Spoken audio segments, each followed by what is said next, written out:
the beginning of my story, it's a long story, but so what started the addiction was I had my son in 2017, and when I had him, they gave me oxycodone to come home with. Well, my son's father was like, give me some, and I was wondering, like, why do you want some of my medicine, you know? Well, then, you know, like, I felt it. I was like, okay, maybe I know why he wants it now. Like, it feels good. Well, about 6, 7, 8 months went by, and he said, I found some of those pills that you got when you had Keaton. And I'm like, okay, well, get them. So it started going with getting some every week, so often or whatever. Well, he got really bad. He ended up getting really bad on methamphetamines, and he would drive the car crazy, like he would take Xanax and meth at the same time. And he would get to where, like, one time they pulled him over when he was literally driving up the opposite side of the highway. Like, they pulled him over. He turned the car around and faced the cop car. So we're in the car one day, and we were scratching lottery tickets. We got a $50 lottery ticket. And we're in the car. We stopped at the store. We were still in the car, didn't get out of the car. And he's like, I can't find it. So I was like, what? So I went to the driver's side, and I went to look for it, and I found this sunglass case. And I opened it up, and it had like a glass pipe in it. And I was just irate. I was like, this man is doing meth. What? Like, it was so bad. So I got to the point where he would, like, steal my money when I got home from work. He would take off and leave for, days at a time. It was horrible. Well, he ended up getting locked up. And when he got locked up, I did for like 3 months. I did nothing but what I was supposed to do. And then I was like, I'm going to, start taking those pills again. So I started taking the pills again. And then I went to the drug dealer's house, and he said, I don't have any. And so it was 3 days that I was going there every day to get those pills that he didn't have. And he's like, but I have this, and it's better, and it's stronger, and it's cheaper. I'm like, no, I will never. Like, a month before this, my friend had it in my car, and I put her out of my car because she had the stuff in my car. So I was like, I'm never going to do that. Like, I swore I wouldn't. I don't know. Finally, it was just like, I guess it was like thirst for, like, I needed that high. Like, I felt like crap. I was like, I need something. So I hit the drugs, the dope, the fentanyl, the heroin. It was fentanyl and heroin together. It wasn't just straight fentanyl at that point. So I hit it, and I woke up underneath the refrigerator. I don't even remember the high. I don't remember smoking it. I remember nothing. I just remember waking up underneath the refrigerator. And I'm like, yeah, let's do it again. Let's do it again. And so that's how it all started. I was with my drug dealer. The one who said, here, this is cheaper and better. So that's who I started doing it with first. And then it led to me finding another drug dealer that had better stuff, which was more fentanyl than heroin. And then I started doing it all by myself, and I got my taxes back. It's $4,000 that I blew straight on drugs. $4,000 gone. So I did pay my car off and get it fixed that year. So then fast forward to July 11th of 2020. I was like, I'm done with Florida. I need to get out of here. I need to leave. I'm going. My son's grandparents were living in Valdosta.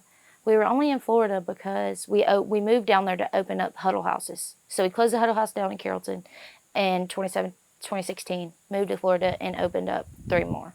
COVID hit and shut us down. This is where we're at, COVID, right now. So July 11th, we went to me, my little sister, and my son. We packed the car with everything that we could pack in it. It was just a little 2-door Cobalt. Like, it was nothing, Well, we stopped at one of my friend's house. Rest his soul, he's dead now, but a lot of everybody that I was with back then is dead now. But he gave us, me and my little sister, he gave us Xanax, okay? The Xanax had fentanyl. It was fentanyl. We took it, I remember nothing. Some point of that night, I got up, got my son, got my sister, and put them in the car, We got a mile down the road and totaled the car. Totaled the car. Ran into a boat, a pontoon boat that was hooked up to the back of a truck, and knocked the pontoon boat 12 foot. So smashed my car all the way in. They life-flighted us. I woke up in the hospital with my son beside me eating pancakes, and I'm like, oh my God, what did I do? I don't remember it. I don't remember anything. I like felt my face, and I had 13 stitches across my eye. I'm like, you took my eyebrow. I was just mad, so mad at the doctor for taking my eyebrow. It was horrible. So I left the hospital. They put my son with his great aunt on his dad's side. They put him with her for a safety plan. I went straight to detox. I left detox and I went to his grandparents' house. And I called my grandmother and my grandfather here in Georgia. And they're like, when you get Keaton back, you can come home and you can stay with us and we will take care of y'all. And I'm like, I can't get him back without y'all. So they came and got me the next day. By that point, my little sister Katie, she was still living in Florida because her daughter was there and she couldn't leave her daughter. So she was there. Mom and my stepdad was still there, but me and Hope and Keaton Keaton hadn't got out of there yet.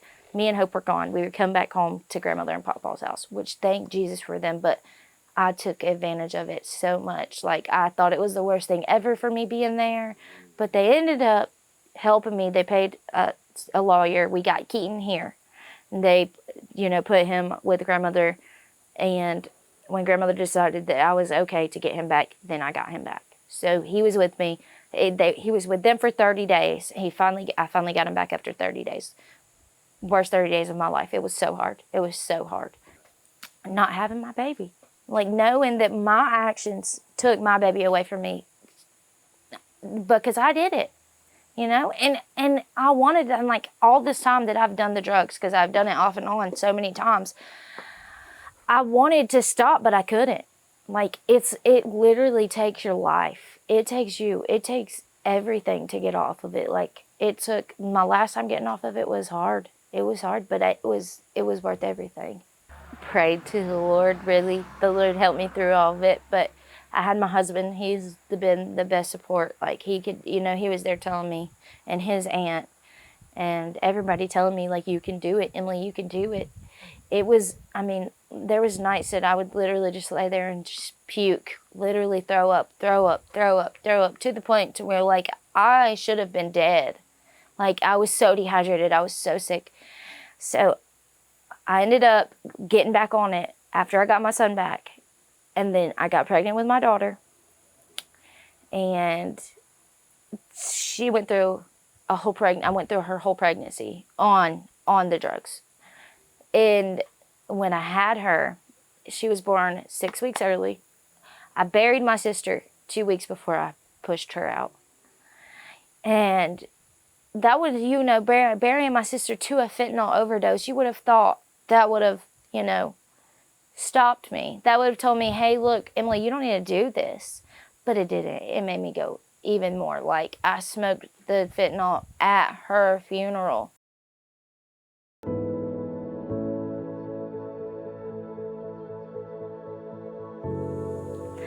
Knowing now what I know, I would say to my younger self, oh my goodness, I don't even know, there's so much I would say. Don't touch it. Don't do it. Don't do it. Listen to your elders. Listen to your elders. Like, I tell my mom and my grandmother all the time now, like, I wish I would have listened to you when I was younger. That is it. I would have listened to my parents. I would have listened to my grandparents. That's what I would have told myself. Listen to them. Do what they're telling you to do. Because if I would have done that, I would have never ended up in the situations that I ended up in.